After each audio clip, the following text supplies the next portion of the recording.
Bapak Ibu saudara-saudari yang terkasih, kalau kita semua memperhatikan di gereja atau di tempat-tempat ziarah atau di tempat-tempat suci lainnya, tempat-tempat rohani, Katolik tentunya, kita akan menemukan di dalamnya ada berbagai macam patung yang ada di dalam gereja atau tempat-tempat kudus itu.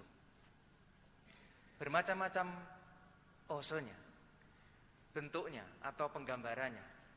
Alasannya tentu salah satunya adalah karena misalnya karena latar belakang Santo Santa atau orang kudus itu. Misalnya Santo Paulus biasa digambarkan dengan membawa pedang, seperti pernah saya sampaikan, bukan karena dia mengejar-ngejar pengikut Kristus, tetapi karena dia mati dengan pedang. Santo Petrus seperti digambarkan di depan memegang kunci besar. Itu mau mengatakan bahwa dia, karena dia telah mengakui Yesus sebagai Mesias, dia dianugerahi oleh Yesus pemegang kunci surga. Begitu juga saudara-saudari yang terkasih, Santo Antonius juga mempunyai penggambaran yang bermacam-macam. Dan salah satu yang sangat populer adalah seperti yang kita semua lihat di depan atau di samping. Santo Antonius menggendong bayi dan ada buku di bawahnya serta bunga lili. Tentu sama seperti Santo Santa yang lain tadi, ada latar belakangnya. Tetapi secara khusus saya mau menyampaikan bahwa kenapa Santo Antonius itu digambarkan seperti itu.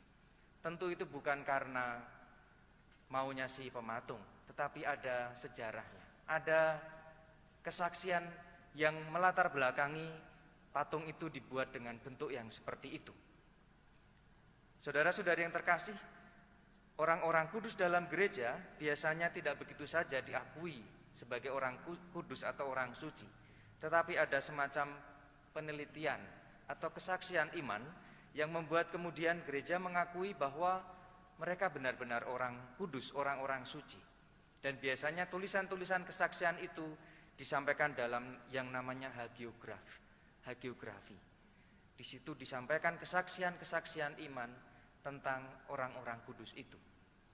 Tentang Santo Antonius ini pernah disampaikan bahwa ketika beliau masih hidup dan ketika beliau sedang dalam perjalanan dan menginap di sebuah rumah seorang saudagar atau dermawan, dia mendapatkan satu tempat tidur, kamar tidur. Dan dikisahkan dalam kisah itu, si pemilik rumah itu ketika satu malam melewati kamar Santo Antonius, melihat bahwa kamar itu begitu terang benderang. Ada cahaya yang memancar dari dalam, dan kemudian orang itu mengintip dari celah pintu. Dan dari situ orang itu melihat bahwa Santo Antonius sedang menggendong bayi Yesus. Dan bayi Yesus itu seperti sedang mengusap pipinya Santo Antonius. Dan kemudian ternyata Santo Antonius tahu bahwa ada yang mengintipnya.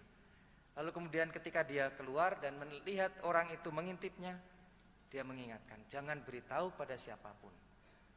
Baru kemudian memang itu disampaikan ketika Antonius sudah meninggal dunia dan menjadi salah satu kesaksian iman tentang orang kudus ini. Saudara-saudari yang terkasih, kedekatan Santo Antonius dengan Yesus yang digambarkan dalam bayi yang digendongnya dan juga kitab suci yang dipegangnya menjadi sarana bagi kita untuk mengimani bahwa sungguh seperti sabda Yesus hari ini, barang siapa menyambut seorang anak seperti ini dalam namaku, ia menyambut aku.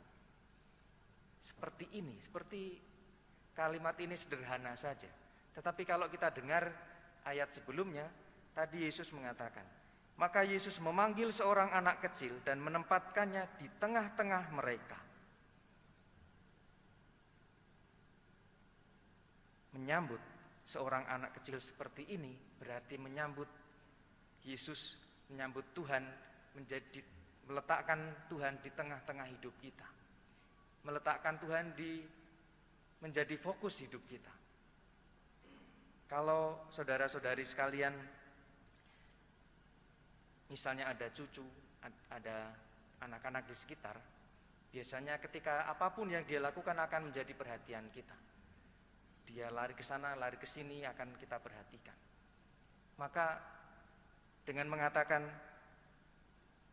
barang siapa menyambut anak kecil seperti ini, meletakkan Tuhan di tengah-tengah hidup kita, maka kita juga mau menjadikan Tuhan sebagai pusat fokus dan perhatian kita. Perhatian kita. Menempatkan Tuhan sebagai yang utama dalam hidup kita, maka juga menjadikan Tuhan sebagai pusat perhatian kita. Pusat apa yang ingin kita lakukan. Kalau dalam bacaan Injil 2 minggu lalu, kita diingatkan bahwa kita diajak untuk kaya di hadapan Tuhan. Kaya di hadapan Tuhan, maka kita diajak untuk meletakkan Tuhan dalam setiap awal pekerjaan kita, dalam melaksanakan pekerjaan kita, dan juga dalam menggunakan hasil kerja kita. Tuhan menjadi pengarah bagaimana kita menggunakannya. Saudara-saudari yang terkasih, hari ini kita memasuki novena Santo Antonius hari yang ke-9 dengan tema merayakan Ekaristi, mensyukuri kasih Bapa kepada anak-anaknya. Sungguh tahun ini Keuskupan Bogor mengajak kita untuk merefleksikan tentang Ekaristi, di mana tahun ini kita sudah mulai banyak gereja bisa merayakan Ekaristi secara offline, secara langsung. Maka merayakan Ekaristi mengingatkan kita kembali akan kasih Bapa pada kita. Ketika kita merayakan Ekaristi, di satu sisi kita memfokuskan, memperhatikan Allah yang hadir dalam roti dan anggur, tapi di sisi lain kita juga mengingat kasih Bapa yang menyelamatkan kita melalui pengorbanan Yesus yang menyerahkan nyawanya untuk menebus kita.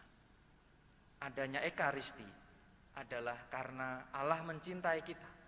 Allah mau menebus kita. Allah mau mengangkat dosa-dosa kita sehingga kita diselamatkan karena kita tidak mampu menyelamatkan diri kita sendiri. Maka saudara-saudari yang terkasih, semoga dengan setiap kali kita merayakan Ekaristi, kita juga tidak lupa akan kasih Bapa yang telah kita terima masing-masing dalam hidup kita. Dengan cara apapun, sebesar apapun, kita syukuri karena Tuhan mengasihi kita sampai dengan saat ini. Semoga dengan demikian kita pun akan boleh menikmati kerajaan surga yang dijanjikan kepada kita ketika kita meletakkan Tuhan di tengah-tengah hidup kita, menjadi fokus hidup kita mulai dari hal-hal yang terkecil.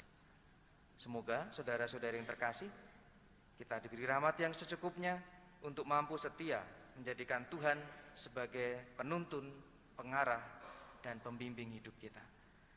Kemuliaan kepada Bapa dan Putra dan Roh Kudus.